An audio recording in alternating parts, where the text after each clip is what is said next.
to Rome and had a chat with the Pope, and had the appointment of Richard of Norwich quashed, and he came back then, and he was the Pope's man. So there was lots of stuff going on at the time. At the time of the Parliament, the English king and his son were actually locked up in Lewis Castle as part of the Barron Wars. The other thing that I want to make very public today is this sitting of Parliament in Castledermot predates the first sitting of a representative Parliament in England by 7 months and a day exactly. So the notion that Westminster is the mother of Parliament, and I'm actually wearing a pendant from Westminster. I actually did my Masters in Westminster, had the privilege a couple of years ago to present one of my poems there, and I wear this with great pride. But I'm going to move it to this side now soon and get one for Castledermot for here. Yeah. So back to where was it? Yeah, the notion of the powers of the archbishops and all of that kind of stuff. So this guy was, and the king being locked up, and the barons and all that stuff.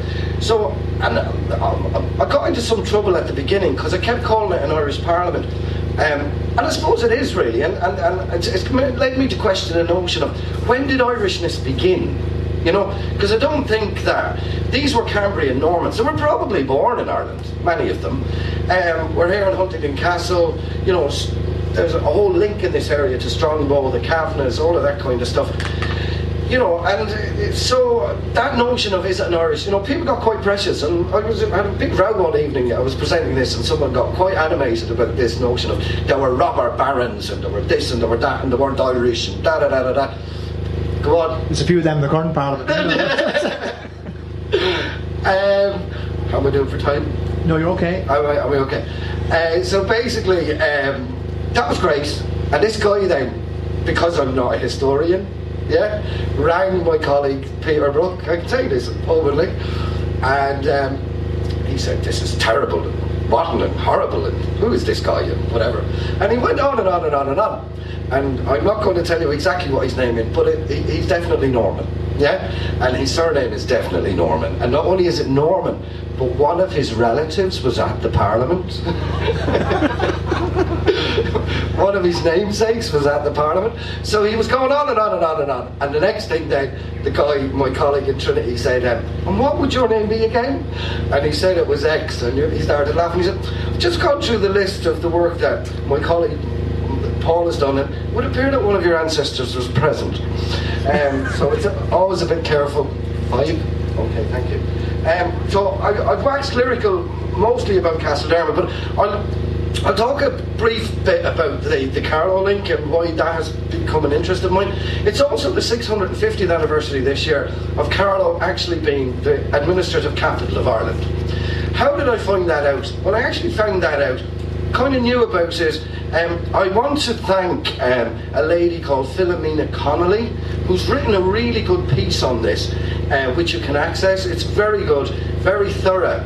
And in 1361, Lionel of Antwerp, who became the Duke of Clarence, came over to Ireland to do a bit of fighting, sort out some stuff, and he decided to move the Department of Finance, for the word of a better term, and the Department of Justice to Carlow, and they were the key kind of instruments of state at the time, so you paid your taxes and whatever. Carlow at that time was at the centre of the English liberties and counties at the time, and I have a map, but curiously they weren't that clever about where they picked really, because you had the Moors here and you had the Kavanaghs, O'Neills and Burns, right, and they were always burning the place down, and so they spent 500 quid at one stage building the walls around Carlow, which still exists to some extent actually. I don't know if you know Carlow, but it would appear that the magazine of that particular era is actually in the car park of the Irishmans, little known and actually little noted. So your man moves everything down to Carlow. It's very dangerous. I had the accounts only in my hand the other day, just looking at. I'm writing a paper on it at the moment. It was so dangerous that all the officers got paid double to be in Carlow. One of the Cavan, lots of the Cavanaghs got killed during this period as well. And there was a guy, and he was locked up in Carlow, getting paid £3 and 5 shillings for squealing or, you know, telling on the Kavanaghs, and 3 of them died, and he wasn't safe for him to leave the castle ever because he'd be killed. So lots happened. Now what's interesting, what do we know? We know who all the officers of state were, yeah? So we know all the names of the justices, all the barons. In www.chancery.ie, you can go in, you can search Carlo. There's over 50 or 60 actual archived records in there about the payment of this, that and the other. And it kind of struck me as quite curious that at one point in Castledermot at a parliament in 1374, a writ was issued for 6 archers and men-at-arms to be funded and kept in Carlo during that period. Parliament came to Carlo in 1364. I'm proud to say that I've lobbied Carlo County Council, and in the next couple of weeks signs will go up outside Carlo town marking the notion that Carlo was the administrative capital. It's the last good thing the town council did before they actually fell out of office. And the signs are going up with regard to that. And there's lots to read out there, but the Chancery thing is the place to find a lot of this stuff out.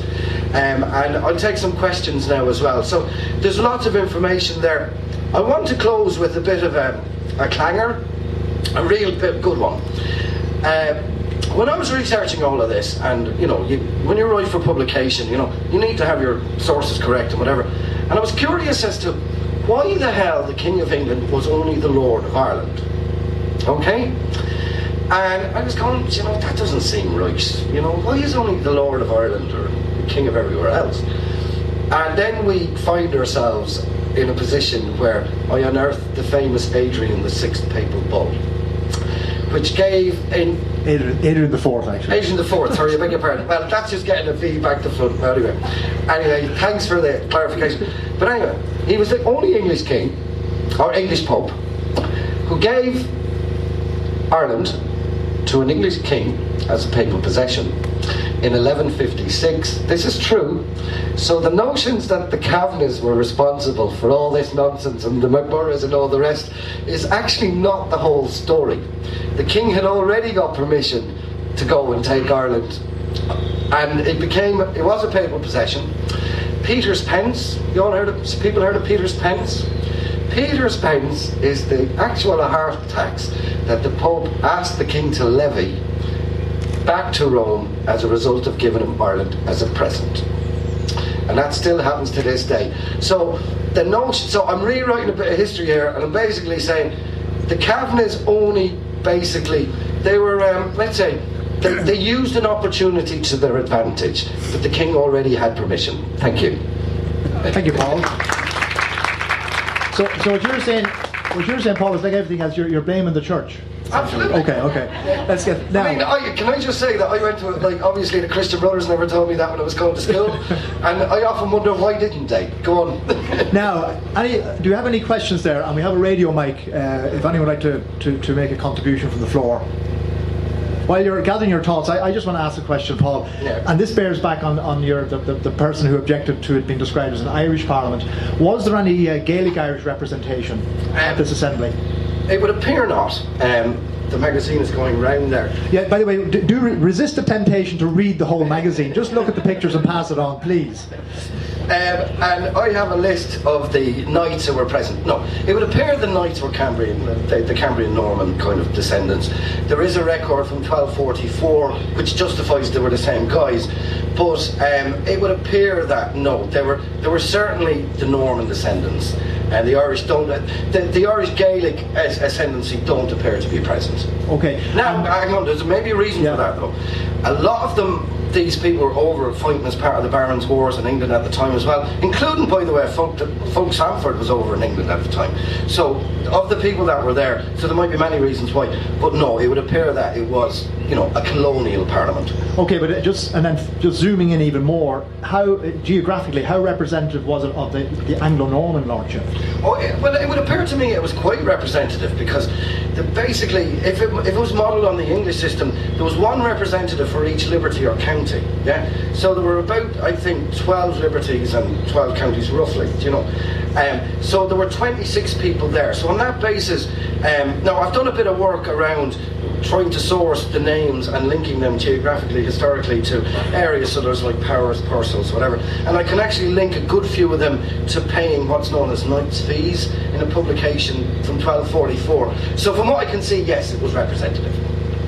Now, any questions from the floor? Yeah, this lady, just if you use the radio mic so we can hear you. Thank you. Sorry. Can you hear me? I'm just wondering, you said it was the first parliament in Ireland. No, first recorded Parliament. First recorded Parliament. Yeah. Ah. Yeah. What was it actually recorded Parliament? And if not, if it was, what did the word Parliament mean up to then? Do you know what I'm getting Okay, at? now that's interesting because I've had a. I've had. Hang on there, Finn. How did Yeah. the concept arrive of this, or was it just a meeting of the leaders, the people in charge? Okay. I think, and I've spoken to people far more learned than I am on this up in Dublin and Trinity and elsewhere. This was an emerging concept, yeah? So the notion of Parliament is the notion of the parley, the whole notion of the knights talking to the king at the time. The term parliamentum is used. So what the historians are actually saying is this is the first record of the use of the term parliamentum to refer to a gathering of state officials, yeah? Now, we're not saying for 1 minute that it has any bearing at all on what has subsequently emerged as parliamentary democracy. But there was a move towards this, and there were some meetings in Oxford before this and Cambridge in the English situation which are beginning to move towards this gathering of nobles to lobby the king or for the king to parley with, because basically the king was nothing without their money, yeah? So he had to parliament. So the notion of parliament was an emergent notion. So I'm basically saying historically this is very important. First use of the term to refer to a gathering that we would equate to being like a parliament. Now, somebody else there? Yeah. Can you hear me? Yeah. How often did the Parliament meet? And also, do you know anything about when we adopted? Didn't we adopt the Magna Carta in the 13th century? Is that correct? Or It's all an kind Irish of, version of? yeah. There is some record that was enshrined in certain charters around that time. I'm much more confident about being able to say the definitive dates of the parliaments. And again, if you go to Chancery, www.chancery.ie, there's a complete list of the dates. They didn't meet regularly. Now, there were two things I need to explain. There were great councils and there were parliaments. They're kind of similar. The only difference between the two was the number of days notice given for a sitting. So for a parliament, I think it was 40 days notice had to be given, and then people had to give their apologies, etc., and were fined, and there were various substantial fines lobbied for not turning up, which would be a great idea today, by the way. So we know, so Castledermot, there was a sitting certainly in June. It would appear there was another gathering of some description in December 6-7 that year. That's when the lads came along and they kidnapped the Chief Justice and a couple of other guys and carried them off to Castle in Lay Castle and so on. And then there was another sitting in Castledermot, 1269. And then there's a whole list then of various meetings. Itinerant, the parliaments were itinerant and irregular. Okay, thank you. Now, I'll take two more questions. I can see our next speaker limbering up outside Dermot, and we'll come to him shortly. Yeah, this gentleman here. Where's the... Yeah, there's the mic there. To what extent could it be said that the Parliament was just a further development, a maturation of the Norman civic structures? Oh yeah, I mean, I've no issue with that. I mean, whether it was Norman or otherwise, to me, it's a genesis, it's an embryonic move towards a particular form of administration. Absolutely, I have no problem saying that at all. Thank you. Now, one more. Does anybody else there? If not, Dermot, you're on next. I'm just going to, because we're bursting with talent at this event, by the way, and we have to keep a tight rein in the schedule here. Can I just get a plug? I want one plug. Just a quick plug. I'm actually speaking on this topic tomorrow evening on the History Show on RTE at 6:15 with Miles Duncan as well. And it's obviously get the magazine, good read, and thanks to Tommy Turtle and a plethora of other people who've given someone who's not a historian a great opportunity to talk about something I don't know much about. Thanks. Thanks, Paul. And it bears out my view that there's nothing like practicing without a license in any field.